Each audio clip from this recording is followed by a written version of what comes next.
and basically go through a bit of basic biology.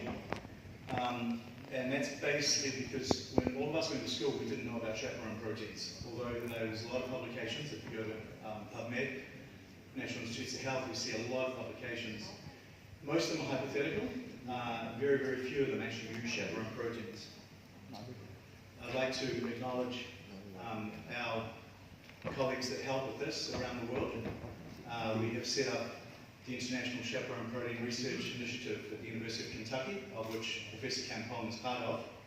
And it does take many, many minds to collaborate to come up with some of these scientific ideas and then prove them. It was interesting hearing about Tanzania today. We were talking at lunch as a young 8-year-old boy in New Zealand. The best 2 runners in the world were Fuba Bay from Tanzania and John Walker from New Zealand. So to be invited to speak here today, it's sort of like a dream come true from a boy from New Zealand. And also I think we have a few things in common with regards to smaller countries, maybe not as many resources. Professor Liggins was my mentor in New Zealand, and the reason he's up there is that until 1967, until I was born, everyone believed that the mother told the baby it was time to give birth. No one even had a concept that the fetus may play a pivotal role. So it wasn't until 1967 that Liggins actually described that the cortisol axis of the fetus not only initiates parturition of the mother, but also has final fetal development, hence lung surfactant production, etc. I went to a talk one time in America, and the guy didn't know a New Zealander was there, and he said that Professor Liggins, his research alone had saved 10 million lives every single year, on average since 1967. So from little countries, without massive resources, a lot of things can happen, and very, very positively. So when I went to school, we sort of only really thought about 2 types of proteins. There were directed role proteins, and we've heard a bit about things like insulin today. This is just insulin microfactor 1. Many, many directed proteins that our body makes, as Professor Chaperone eloquently put it, and they have a role, a targeted role. And then the second type of protein that we talked about or learnt about was things like albumin, which just has a role as a carrier, basically, around, and obviously some blood stasis. The thing that we did not know about were active proteins. And so today what I want to talk about is active proteins, and specifically this one called HSP70, but a class of proteins called chaperone proteins. And it's like the English word says, it's literally there to chaperone the cell. So they're active proteins that go inside the cell and actually keep the cytoplasm functioning. And as we age, the active protein structure changes, and that's what we'll talk about a little bit.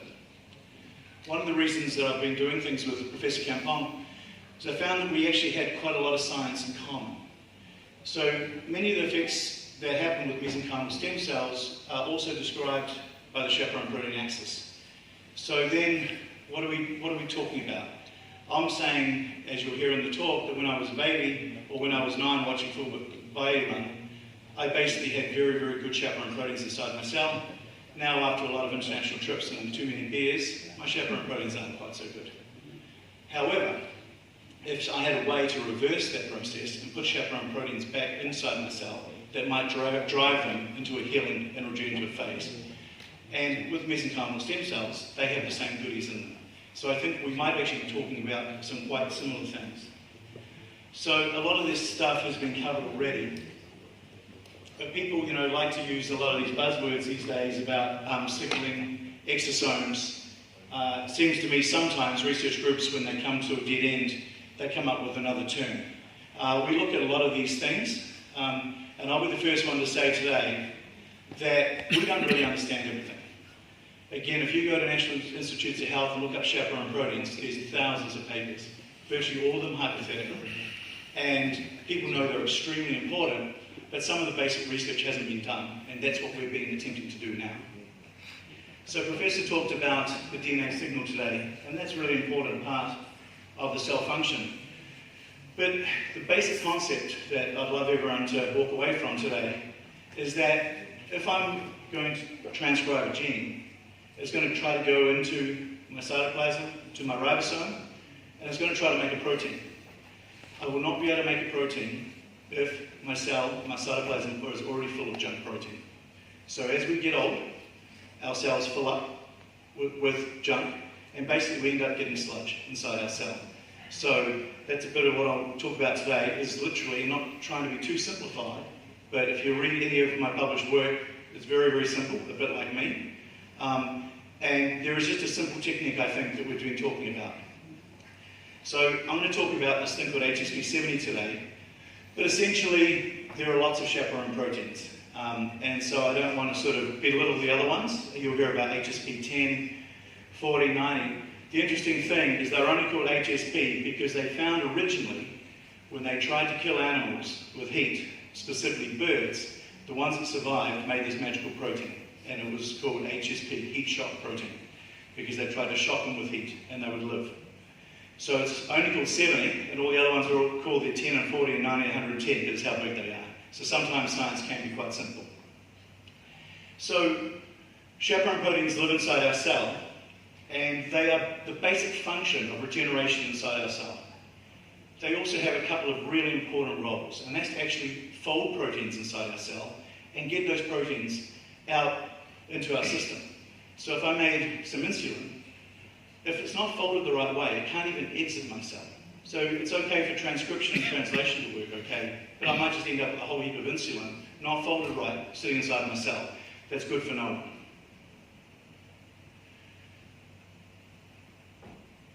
So there are two key functions. One I've touched on, which is literally folding the proteins.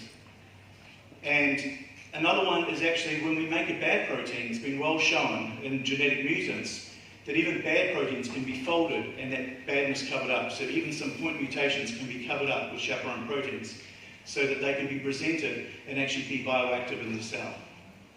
So literally, you get a protein that may not be made perfectly, goes inside a chaperone protein, which refolds it and folds it appropriately, then it becomes bioactive.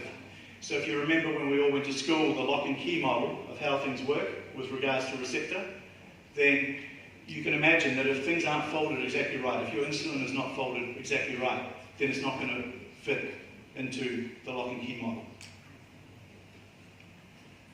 So the other thing we don't really talk much about, probably because it's not as sexy, is the toilet process of the cell. So this is called the ubiquitin protease pathway. It turns out with every cell in our body, when we do make junk protein, we have a mechanism that uses chaperone proteins. They grab the bad protein, they chop it up, and they put it in a little vacuole. And it's literally a little toilet, and then that vacuole is expelled. So in that way, young cells keep protein stasis perfect. And so whatever gene you want to transcribe will be translated into a protein, and they can go out into your body and work. However, as we get older, the junk protein will increase.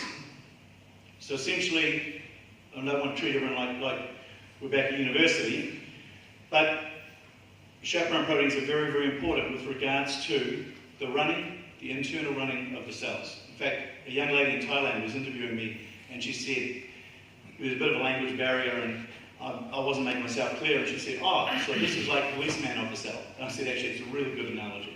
That's what it is. And so, in the end, in theory, as your cell gets clogged, it goes into a thing called apoptosis, which is just one step before cell death. So it's not quite necrosis, but it's apoptosis, so it's a dysfunctional cell. So in theory, chaperone proteins should then be able to go back into your cell and restore some activity and reverse the cell out. Now, I'm going to show briefly some scientific data showing that today. That's not a new concept, and in fact, that has been published hypothetically at 2 times I can find in the literature, that people say this is what could happen, but no one's been able to prove it.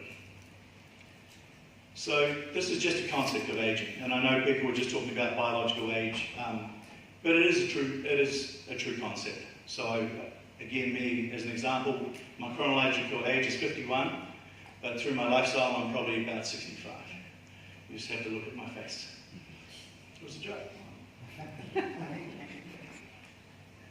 So everyone argues, right? In science, all of us are guilty of this. They want to have one pathway of aging. There's only going to be one. It can only be telomeres. So what I'm going to do now is I'm going to combine. I put this into the US Patent Office. I don't believe it's novel because I believe it's just all the literature that I could read. I had nothing to do and quite a few beers to drink. So I spent a few months writing this. This is very, very simple. So essentially, as we get older, our mitochondria, which are the oldest DNA part of our cell, gets unstable. And everyone sort of agrees with that. As they get unstable, they make reactive oxygen species. Turns out, what's the only free radical scavenger inside the cell? Chaperone proteins. So at the same time as you're making more free radicals, your free radical scavenger is going from your cell. So that's not going very well. Guess where chaperone proteins also live? They live above your telomere. So all of a sudden you've got free radicals chipping away at your telomere. And I'd like to say quite reasonably today, I hope, no one ever showed that telomeres caused aging. It's a bit like grey hair.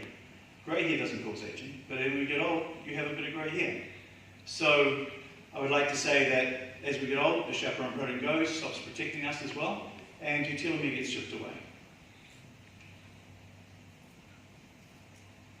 So then we accumulate junk, and this process is an ongoing process. So the key thing of what I'm describing is that's all fine, and that's been described in the literature. I'm just going to talk a little bit about if it's possible to actually reverse this. Probably not possible to reverse it totally, but I would like to put forward to you that it is possible to reverse it to some level. So I may not be 65 by tomorrow. I might take my chaperone proteins and I could be back to 51 again. See, someone can laugh. So we've actually been treating people in the anti-aging space for 10 years. We sort of need to do that to actually sell a product a little bit. But fundamentally, we're not going to do great science that way. We would hope to get enough numbers at some point. And I suppose it's always the real problem with all of us. We need to raise some capital at some point by using a product. And it's good that people can be enhanced. And I've got more anecdotal stories than you could dream about in a bar. But again, we need fundamental science to go along with this. So it's been put forward in the literature that 40% of all disease is due to the misfolding of protein. This is not just a clogging of cells, this is just misfolding of protein. So then if you think about what type of conditions this could be, then you think, okay, well what's misfolding of protein? We've got mucopolysaccharide storage disease, which kids, I believe, up here and in New Zealand, they don't have the treatment available and they will die. So they just have abnormal protein storage and it leaks out into their joints and into their brain. What else do we have? We have things like Alzheimer's. So when I first put that patent in I just referred to, it had never been put forward in the literature, which has now been put forward a lot, that Alzheimer's is just a protein storage disease. I'm not trying to decrease the impact of Alzheimer's. But if you then go through these individual diseases, you'll see that actually there's a lot of diseases that are directly impacted by abnormal protein storage. So then today, I'd just like to touch on two specific diseases, and these are two diseases that we want to take forward for approval with FDA. As was mentioned a little bit earlier, things have changed in recent years. We are very pro-FDA. Most people aren't. I think we have to be. And I have only found that they are very, very helpful. So at the end of President Obama's reign, he put in a new thing called the 21st Century Cures Act. And what that essentially means is if you've got a natural product that will do no harm, then it gets fast-tracked. It's like an orphan drug, if anyone follows that process. So we're very, very interested in both the treatment of heart disease and end-stage kidney disease. And essentially our interest is because there is just no treatment. And we were talking about alleviating some of these symptoms with stem cells. I'm not here to say anything but positive things about stem cells, but this is just a very targeted approach. So there are two different diseases, right? So we're talking about two different things. One is to try to maintain the stasis of the cell, and then the other thing, which is more hard, is you actually have something go wrong. And that's sort of different mechanisms of action. So in the mice, they've found that if they actually breed mice that can selectively make more chaperone protein inside their cell and then go and give them a heart attack, that will protect them. They've also shown that if they go and treat those mice who haven't had the transgene, actually treat the mice with chaperone protein made in the laboratory, that also can protect the heart. And then various things they can not only protect the heart cell, but actually come back to better heart function.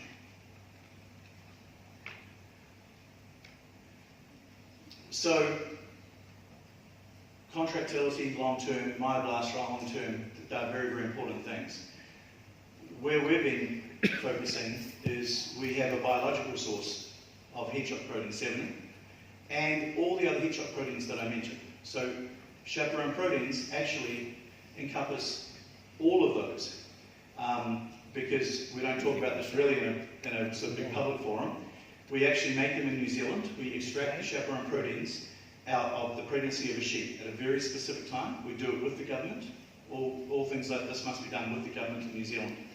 So they're an exact biological replica. It turns out that these processes, and as Professor rightly said today, about our DNA sequence, these processes, the very old ones, are exactly the same in a sheep as they are in a human, as they are in a horse, as they are in a rat. So if you actually do amino acid sequencing, you'll find that the chaperone proteins that we extract are exactly the same as the human. The other interesting thing is everyone wants to make things in a test tube these days. They want to make recombinant. First of all, I've got a real gut feeling that the proteins we're taking out of the pregnancy are in the right mixture. And I can't tell you what that mixture is, or I can analytically, but I do believe that everything needs to be in there. I'll give you this as an example. We know that, in spite of what I said about chaperone proteins, the albumin of the sheep has no role in my body. It's not going to help me. It's just got no role. It's totally different. But for whatever reason, it might just be a carrier protein. I don't know. I don't think it's actually going to get in the system personally. But I think there are a lot of things that we don't know, and we went through a lot of exhaustive testing to find the exact time of pregnancy. Believe me, it's a lot harder than what it sounds, because you need to know exactly when the ewe is ovulating and have her hand-mated exactly then. That gets away from recombinant problems. They've had some problems with recombinant technology because they make them all in E. coli. So you insert the gene into E. coli and they make your protein, and they haven't worked like everyone thought they were going to work.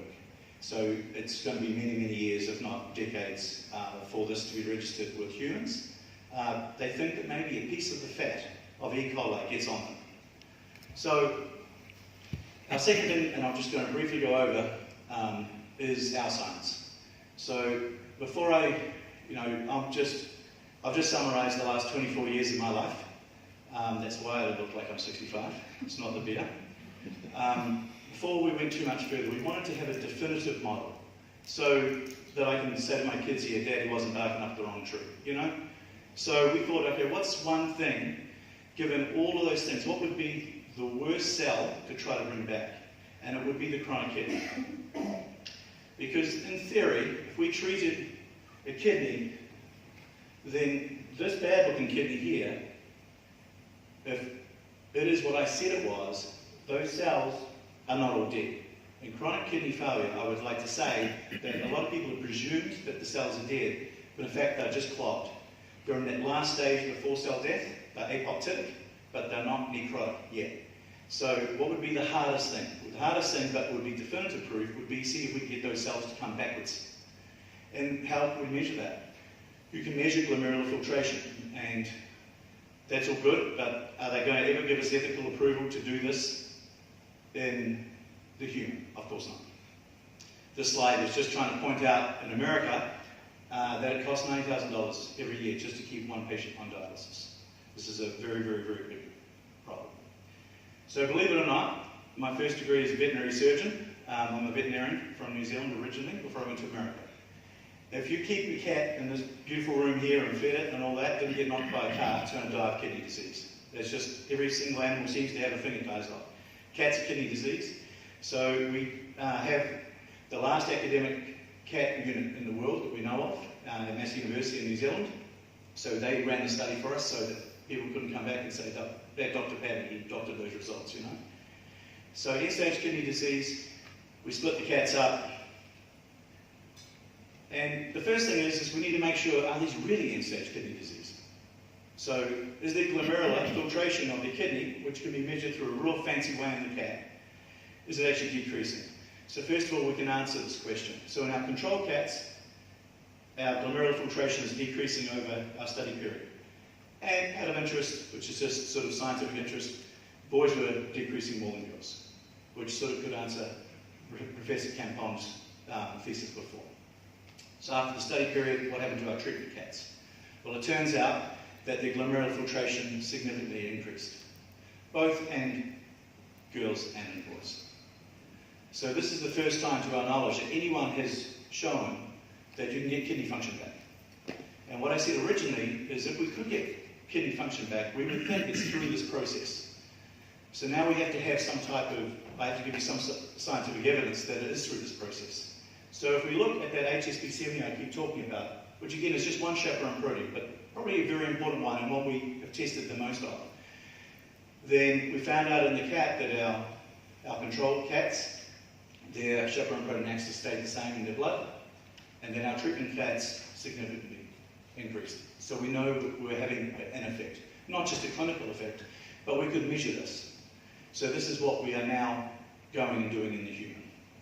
So if you were like a drug company, and I suppose in a way our research team sort of is like a tiny little drug company, doing sort of lemonade stands to raise our money, then your normal cats are going down with their kidney function. And then if the treatment was successful, if they just stayed the same, this line going across, you'd be very, very happy. That would be the best evidence of the world, the best kidney treatment ever. But it turned out that we actually had an increase in kidney function. So we believe this is definitive evidence, the first time that you can actually reverse a cell out of this very end stage. So before I mentioned that we were trying to look at this in a slow aging model, and that is true. And we still think there is so much effect there, and this is a very, very good pathway to target. I suppose we now know that we can target this pathway in a very definitive and measurable way, and that then we can emulate the same study going through into the human. So we have an FDA-compliant treatment now because it is a topical cosmetic pharmaceutical. So our FDA lawyer got us to change it to that rather than injection, and it works. So it makes us compliant with the FDA, but we want to be bold and we want to say, hey, this works for kidney disease, and we want to put it on television and sell it and lead to more research. We think that all of those things, Parkinson, Alzheimer, can all be mediated and alleviated type 2 diabetes through the same process. So I hope I haven't bored everyone too much about proteins and the way in which they work. As I said, Professor Liggins has now passed on, but we used to talk a lot about how he came up with that first idea with the sheep. How did he work out how childbirth happened? He did it in sheep, and next to his research laboratory where he was delivering babies in a place called Cornwall Park in New Zealand. And he always said sometimes it takes a unique approach. So I applaud Tanzania for what they're doing. I really appreciate everyone inviting me here, and I look forward to any questions. Thank you. Thank you so much. We start with the first question. Yes, sir. What if that chaperone protein was given to the kidney interventionally? Would that be different than passing through the system? You mean to inject it directly into the cells? Apart from creating kidney damage, that would be okay. I know you were asked a question before about tropisms, and I, like yourself, have done a lot of cell tracking for other research reasons. So the proteins do seem to know where they need to go, as do cells, and I agree with what you said before.